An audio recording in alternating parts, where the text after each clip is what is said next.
Oke, baik. Tolong bersiap, Nak.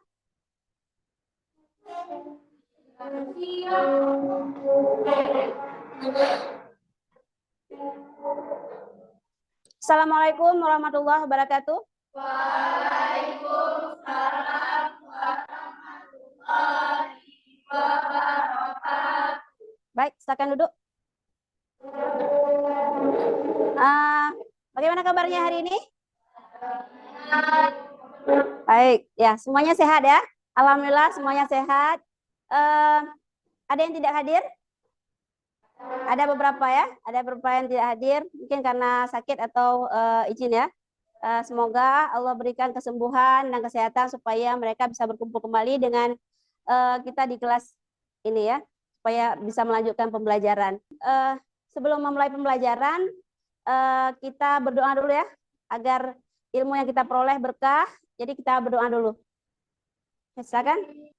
Bismillahirrahmanirrahim. Rabbi shrah li sadri wa yassir li amri wahlul 'uqdatam min lisani yafqahu qawli.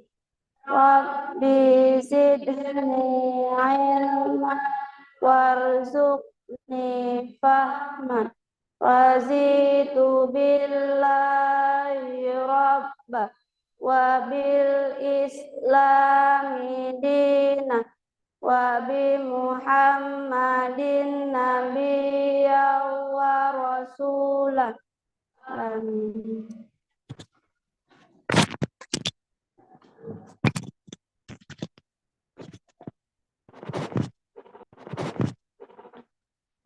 Baik, alhamdulillah kita sudah berdoa ya, semoga menjadi amal yang dicatat oleh Allah sebagai amal kebaikan di akhirat nanti ya.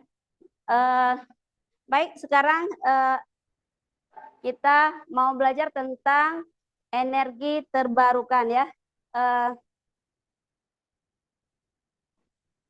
Kita lihat dulu. Baik. Tujuan pembelajaran hari ini adalah mengidentifikasi potensi energi terbarukan di salah satu wilayah Indonesia. Kemudian yang kedua, menganalisis masalah sumber energi dan dampaknya dalam kehidupan. Ini adalah beberapa gambar energi terbarukan yang ada di Indonesia ya. Ada solar cell atau panel surya, kemudian ada kincir angin, PLTA atau pembangkit listrik tenaga air. Kemudian untuk yang perlu kita ketahui, apa sebenarnya atau bagaimana kebermanfaatan energi yang tersedia di lingkungan sekitar kita. Itu yang perlu kita gali ya, berdasarkan permasalahan dari sumber energi terbarukan ya. Karena pada beberapa hari yang lalu kita sudah belajar tentang energi tak terbarukan ya. Pada energi tak terbarukan itu ada berapa macam yang tak terbarukan? Contohnya apa? Ada minyak bumi, apa lagi? Batu bara, gas ya atau LNG ya. Itu yang tak terbarukan. Sedangkan yang terbarukan seperti yang kita lihat berdasarkan gambar, itu ada panel surya atau listrik tenaga surya ya dari matahari, kemudian ada angin ya,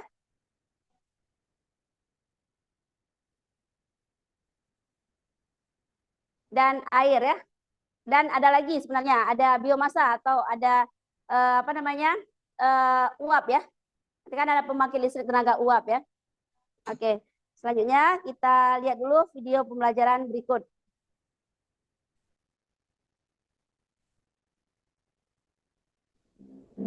Apa itu energi terbarukan? Berdasarkan ketersediaan, sumber energi terbagi menjadi dua, yaitu energi terbarukan dan energi tak terbarukan. Energi terbarukan adalah energi yang berasal dari sumber terbarukan atau sumber yang bisa diperbarui dengan energi sejak sehingga dapat dikatakan sumber energi tersebut tidak ada habisnya. Selain itu, energi terbarukan adalah energi yang bersifat ramah lingkungan. Contoh energi terbarukan, energi surya, energi angin, energi air, energi biru, energi laut, dan energi panas bumi.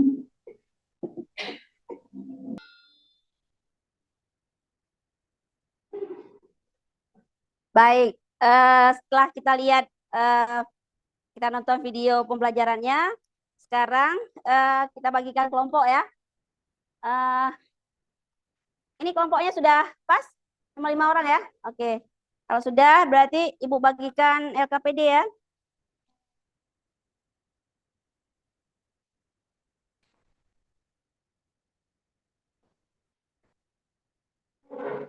Ini yang cowok kayaknya memang sedikit di kelasnya ya. Waktu udah sakit atau apa, udah nggak ada orang ya. Nggak ada anak cowok ya.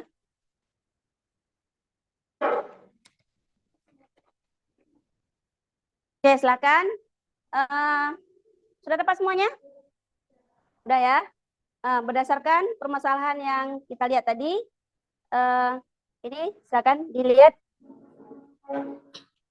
energi terbarukan di Indonesia. Tujuannya mengidentifikasi potensi energi terbarukan di salah satu wilayah Indonesia. Kemudian menganalisis masalah sumber energi terbarukan dan dampaknya dalam kehidupan. Jadi ini prosedur kerjanya. Kan ada gambar identifikasi masalahnya berdasarkan gambar. Diskusi bersama anggota kelompok mengenai sumber daya alam yang terdapat di salah satu wilayah Indonesia yang fasilitas listriknya belum memadai. Setiap kelompok menganalisis masalah sumber energi terbarukan dan dampaknya dalam kehidupan berdasarkan gambar berikut. Jadi yang ada gambarnya, ya. Ini kan banyak ya. Jadi yang misalnya kincir angin, panel surya, ya, pemakai listrik tenaga air, dan pemakai listrik tenaga panas bumi. Jadi ini yang diprioritaskan untuk permasalahan yang akan dikerjakan atau dianalisis. Ya, ini permasalahannya. Jadi salah satu wilayah Indonesia yang menerapkan energi terbarukan untuk pembangkit listrik, misalnya seperti itu, kan? Misalkan di Jawa, Sumatera, atau di mana, ya kan? Di wilayah Indonesia. Kemudian identifikasi dan catat potensi energi terbarukan yang ada di wilayah tersebut, seperti energi surya, energi angin, air, atau biomasa. Ya. Kemudian tinjau masalah-masalah terkait sumber energi konvensional yang ada di Indonesia. Dan yang keempat, analisis dampak penggunaan sumber energi konvensional terhadap lingkungan, ekonomi, dan sosial. Terakhir, evaluasi keberlanjutan dan efisiensi sumber energi terbarukan sebagai energi alternatif. Ya, berapa? Ada 6 permasalahan ya. Dan yang terakhir, apa dampak positif dari penggunaan energi surya dalam kehidupan sehari-hari? Untuk bagian ini dibaca dulu ya. Oke. Silakan dikerjakan. Dibagi aja satu orang itu 2 permasalahan. Jadi biar cepat selesai bisa presentasi gitu. Ya? Ya, di kertas.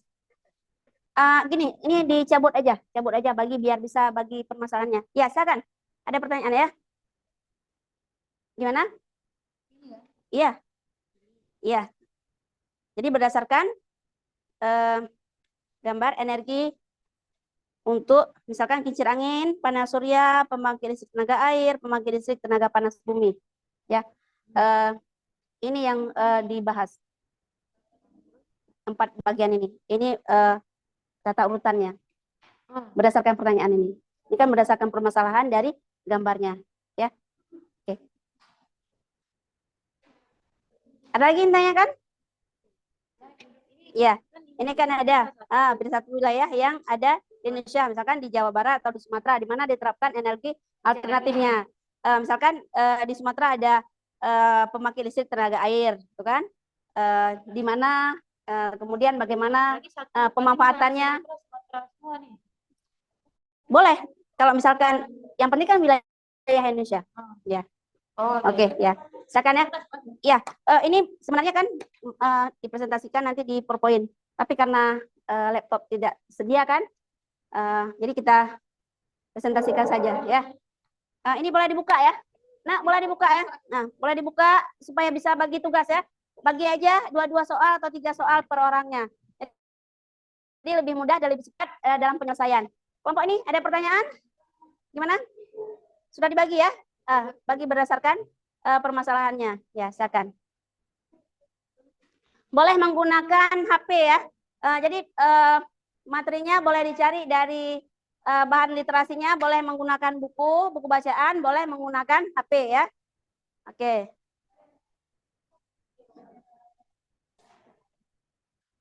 Gimana? Kira-kira ada yang sudah siap bisa presentasi?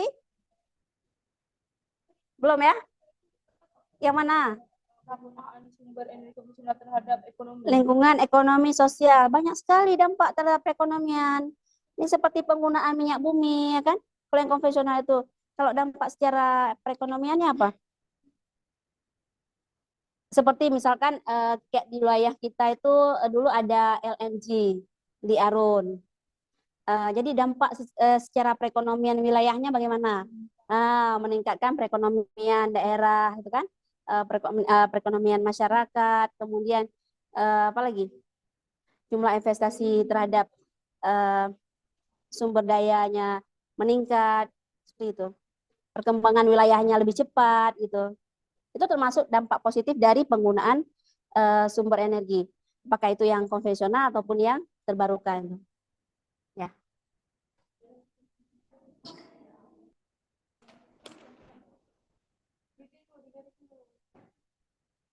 Jangan lupa tulis nama anggota kelompoknya ya. Baik, kelompok 4 gimana? Sudah berapa persen persiapannya? Udah siap semua?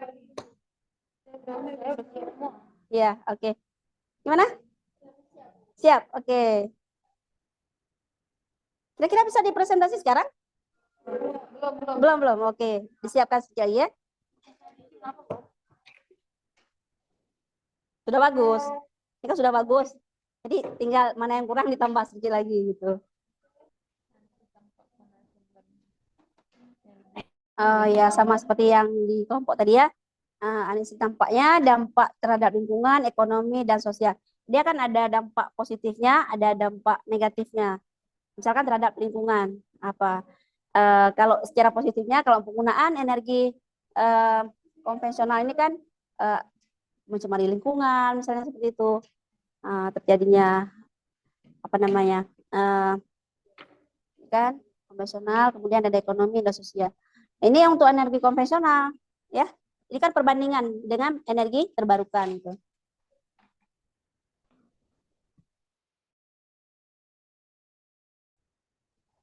Jadi energi-energi tersebut dirubah ya, karena pada hakikatnya energi itu kan berdasarkan hukum kekalahan energi, energi tidak bisa diciptakan dan tidak dapat dimusnahkan, hanya dapat dirubah dari satu bentuk ke bentuk lainnya.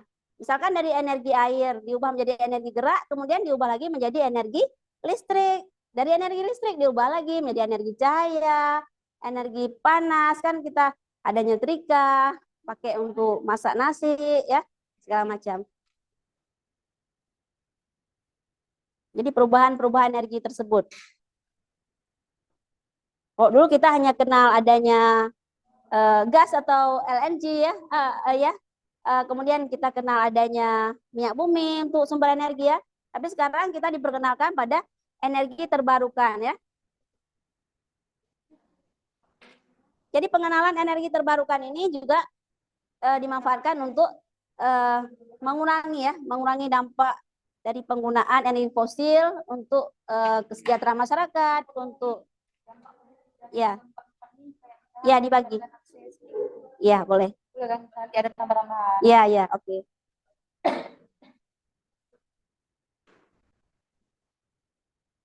Baik itu dampak terhadap perekonomian, lingkungan, masyarakat ya. Berpotensi juga kan dampaknya besar, dia meluas dari masyarakat ke dampak secara kenegaraan, bahkan secara internasional juga. Gimana, Nak? Siap? Sampai manfaat ya, manfaat. Oke. secara umum aja kesimpulannya. Misalkan penggunaan energi terbarukan ya sangat bermanfaat karena dapat mengurangi pencemaran lingkungan, kemudian mengurangi terjadinya polusi udara, itu kan banyak sekali ya, polusi air atau pencemaran lingkungan lah secara umumnya. Kemudian untuk keberlanjutan dari cadangan energi di bumi. Kemudian mengurangi panas bumi ya. Karena kenaikan panas bumi secara terus-menerus kan karena pembakaran bahan bakar fosil ya. Oke. Kalau yang sudah siap boleh presentasi ya.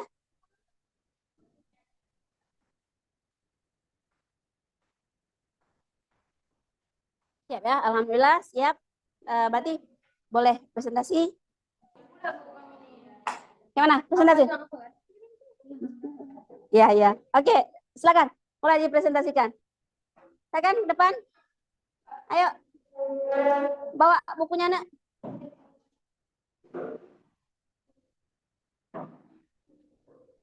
Duduk bagus, Nak. Duduk bagus. Duduk bagus. Ya, duduk bagus. Ya, oke, pakai mic ya. Biar ini. Oh, sorry. Pegang aja. Oke, silakan. Assalamualaikum warahmatullahi wabarakatuh. Waalaikumsalam warahmatullahi wabarakatuh. Kami dari kelompok 4 akan mempresentasikan hasil kerja kelompok kami. Baca soalnya lagi. Kincir angin memiliki pembangkit listrik tenaga angin di judulnya apa? Energi terbarukan. Energi terbarukan. Kincir angin. Indonesia memiliki pembangkit listrik tenaga angin di Sidrap, Kabupaten Sidenreng, Rapang, Sulawesi Selatan. Juga terdapat di Sulawesi Barat dan Tengah. Terdapat permasalahannya kecepatan angin yang sering berubah-ubah. Dampaknya mengurangi pencemaran dan polusi udara, serta menjaga keutuhan cadangan bahan bakar. Juga terdapat dampak positifnya sebagai pembangkit listrik.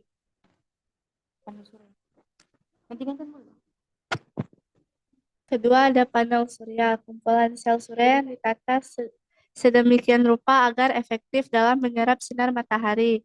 Terletak di Sulawesi Utara.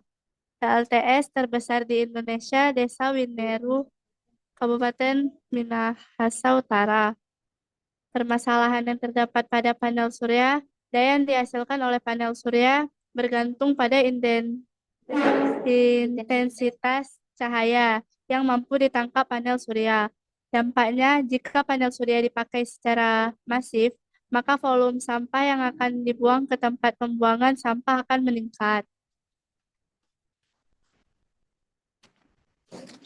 Pegang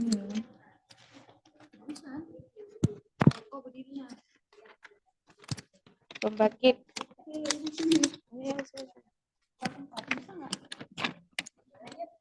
listrik tenaga air.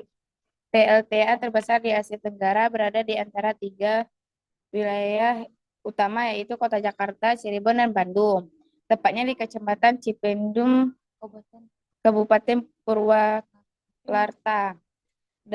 Dampak dapat menyebabkan perubahan pada ekosistem perairan akibat perubahan dari air yang mengalir menjadi habitat waduk buatan. Dampak positifnya, kelebihannya terdapat energi yang ramah lingkungan, bebas dari karbon emisi, dan tidak menyebabkan polusi yang berakibat efek rumah kaca.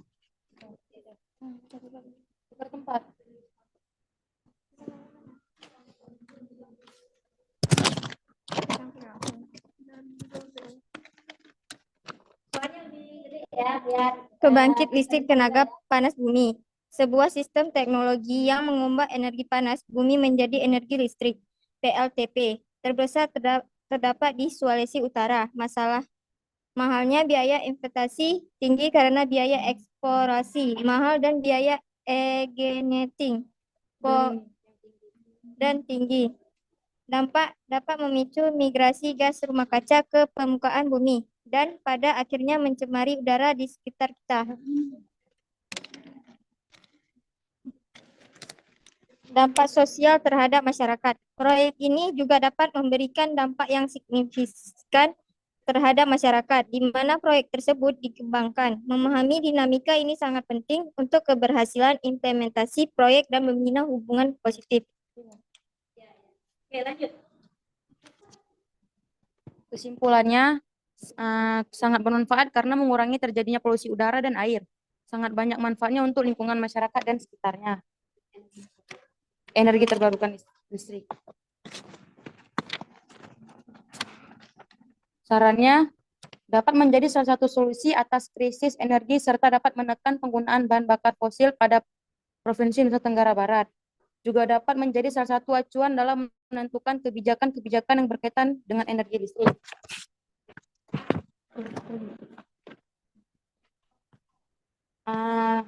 Dari keempat itu juga terdapat dampak positifnya, kayak meningkatkan akses aset dan kapabilitas. Sekian dari kelompok kami. Assalamualaikum warahmatullahi wabarakatuh. Sebelumnya mungkin ada yang ingin tanyakan. Silakan. Ada? Ya, silakan. Ada pertanyaan dulu. Silakan. Ayo. Tadi ada yang tanyakan. Ya.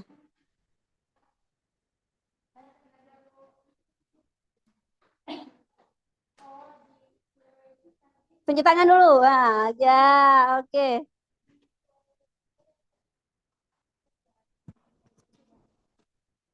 Ada di panel surya juga terdapat di Sulawesi. Terus kincir angin. Kincir angin selatan. Panel surya Yang di Sulawesi ya, yang ditanyakan yang ada di Sulawesi ya. surya, pembangkit listrik tenaga panas bumi. Itu aja. Ya. Panel surya sama pembangkit listrik tenaga panas bumi. Ya, oke. Berarti di Sulawesi ada panel surya dan penggunaan energi panas bumi ya. Ya. Ada lagi?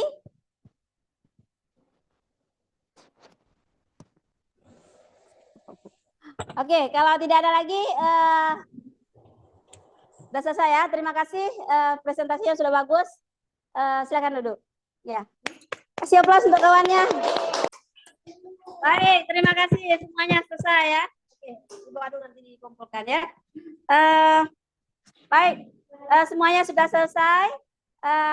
Dan dari sini kita dapat menyimpulkan bahwa energi terbarukan ini sangat bermanfaat baik bagi secara sosial, kemudian sangat bermanfaat secara lingkungan, dan juga dapat dimanfaatkan untuk mengurangi ya penggunaan dari energi tak terbarukan atau energi fosil agar lebih hemat dalam penggunaan dan mengurangi pemanasan global secara umumnya ya. Baik, karena semuanya sudah siap dan semuanya sudah bagus, alhamdulillah. Kita evaluasi sedikit ya.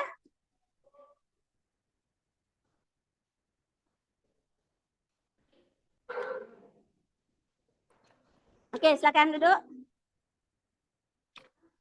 Ya, kita evaluasi berapa?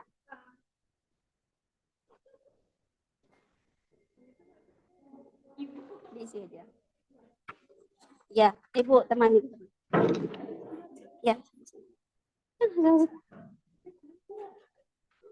Ya. Oke, ini A B C D ya. Belum dapat? Jangan lupa tulis nama dan kelas ya. Ya. Cepat ya.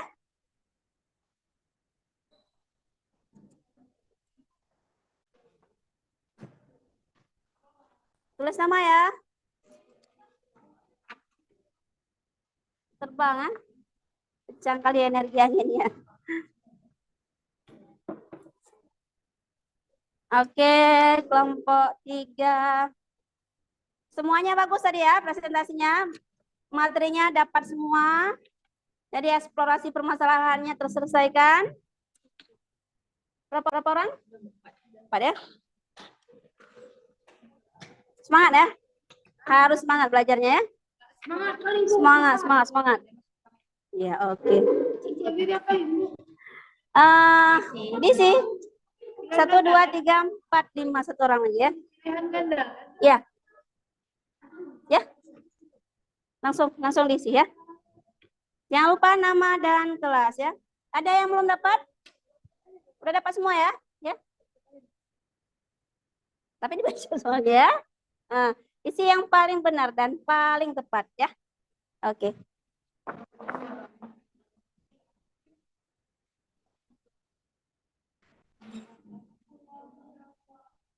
Berapa menit kita? Ya, sebentar lagi ya. Ya.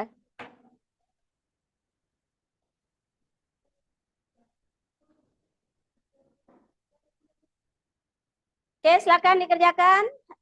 Kita punya waktu kira-kira 10 menit ya. Yang tadi biar saya kumpul ya. Mana LKPD yang tadi setelah presentasi? Ada tulis nama kan? Ada ya? Kelompok 4. Ini tulis kelas, Nak. Sama nama kelompoknya.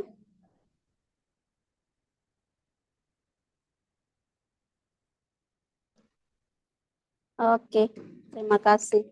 Mana yang tadi bahan presentasinya dikumpulkan? Udah tulis sama semua?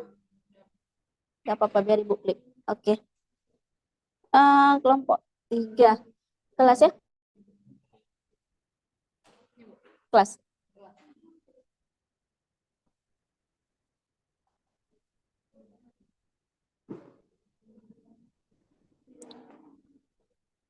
Udah tulis sama? Kelas? Udah, oke.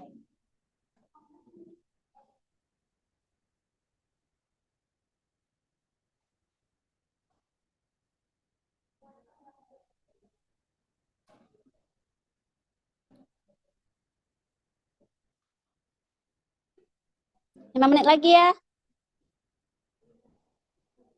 Setelah ini kita istirahat ya.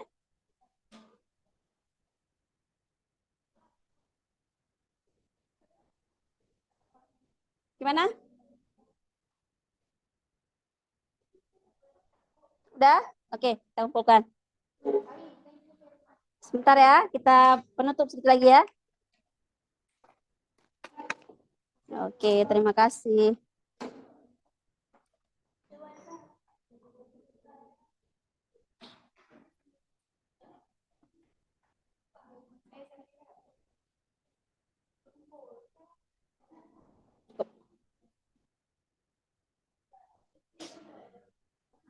Oke, baik ya. Terima kasih semuanya. Alhamdulillah pembelajaran hari ini selesai. Evaluasinya sudah selesai. Untuk selanjutnya kita akan belajar tentang energi alternatif dan sumber energi lainnya. Kemudian ada sedikit tugas nanti bisa dikerjakan. Nanti boleh konfirmasi ulang dengan Ibu di halaman berapa ya. Demikian, terima kasih semuanya untuk pembelajaran hari ini sudah baik ya. Presentasinya sudah bagus dan kita harus tahu bahwa penggunaan energi itu akan habis, jadi harus beralih ke energi terbarukan ya. Dengan mengucapkan alhamdulillah, terima kasih semuanya. Kita berdoa. Subhanakallahumma wa bihamdika asyhadu an la ilaha illa anta astaghfiruka wa atubu ilaika. Amin. Terima kasih. Tolong bersiap. Sekian pembelajaran hari ini. Semoga yang kita pelajari bermanfaat. Assalamualaikum warahmatullahi wabarakatuh.